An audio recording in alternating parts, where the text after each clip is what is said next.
यमराज दुखी हो गए, चित्रगुप्त से कहे भाई इसको आगे के अगला जन्म दो जल्दी से। चित्रगुप्त भी परेशान हो कि महाराज इसका तो अभी टाइम ही नहीं आया। अरे टाइम हो गया माईचुदा ने, इसको तो अगला जन्म दो पहले, ये परेशान कर मान लो 20-22 साल आपने कड़ी मेहनत करके पढ़ाई करी, उसके बाद नौकरी भी लग गई और अगले ही दिन मर गए।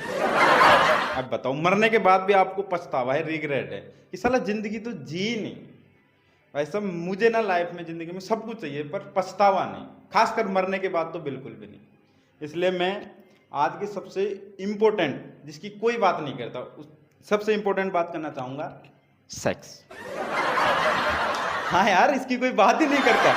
मतलब यार आप खुद देखो, हमारे वेदों पुराणों में देवताओं ने इस चीज को बढ़ावा दिया है। जब ऋषि मुनि तपस्या करते थे भगवान को खुश करने के लिए, तो वो अप्सराएं भेजते थे ऋषि मुनियों के साथ सेक्स करने के लिए।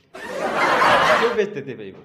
क्योंकि ये इंपॉर्टेंट है, ये जरूरी है। लोगों को बता भी तो होना चाहिए ना कि ये इस काम के लिए है। इसलिए भाई, अब जैसे मान लो कि आपने कभी जिंदगी में कुछ मौज नहीं ली, कोई सेटिंग वेटिंग नहीं की, कोई लड़की वड़की रसन वसन नहीं पेली और आप भाई साहब मर गए। अब आपको यमराज के सामने पेश किया जा रहा है। अब वो पूछा भाई इसने क्या क्या किया, इसने ये भी नहीं किया, ये भी नहीं किया, इसके साले इसने जिंदगी में कुछ किया ही नहीं। जिस काम के लिए इसको धरती पर भेजा था वो किया ही नहीं। इसके आगे के 6 जन्म कैंसिल करो, तो इसके 6 जन्म भी कैंसिल हो गए। बताओ क्या मतलब। अब इसी जगह आपने मतलब फुल सेटिंग बाजी की, बचपन से पहलते आ रहे हो लड़कियां, रस्सी नशन पहल दी 2-3 और फुल एंजॉय करके मस्ती में, कभी किसको पीट दिए, कभी क्या कर रहे हो, और मर गए शादी वादी कर करके, बच्चे पैदा कर करके। अब आपको खुशी है इस बात की कि जिंदगी में आपको जो करना था, आप जो चाहते थे, सब कुछ कर लिया।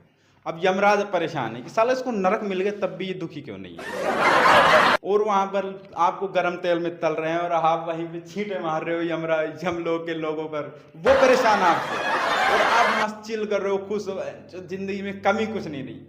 और वहां पर यमराज को जो राक्षसियां उनको पटाने के लिए लाइन मारे, hey black widow you are so beauty, मतलब वो भी फ्लैट हो गए आपके ऊपर। मतलब क्या ही बात है, मतलब समझ रहे हो, आप नरक में एंजॉय कर रहे हो। अरे एंजॉय करने के लिए किस चीज की जरूरत है, बस आपका मन, आपके अंदर कोई पछतावा नहीं रहना चाहिए। अब कईयों को पछतावा रह जाता है, ये नहीं किया, वो नहीं, हमने सब कर लिया, इसलिए पछतावा, रिग्रेट नहीं होना चाहिए जिंदगी में। अभी यमराज परेशान है कि इसको परेशान करूँ तो करूँ कैसे।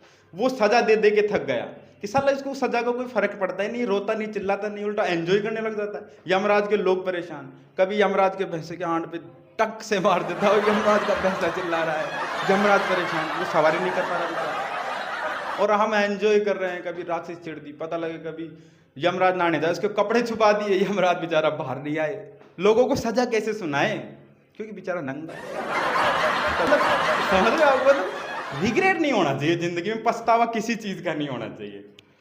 अब वो अलग अलग सजाएं इजाद कर रहे हैं मेरे लिए कि इसके एक बॉडी पर, आधी बॉडी पर तो गर्म तेल डालो, आधी पर ठंडा पानी डालो, और मैं कभी गर्म पानी फेंकूंगा, गर्म तेल फेंक रहा हूँ, इधर से ठंडा पानी फेंक रहा हूँ, दोनों को मिला के उसका उदासीनीकरण कर रहा हूँ, क्योंकि मैं साइंस का स्टूडेंट।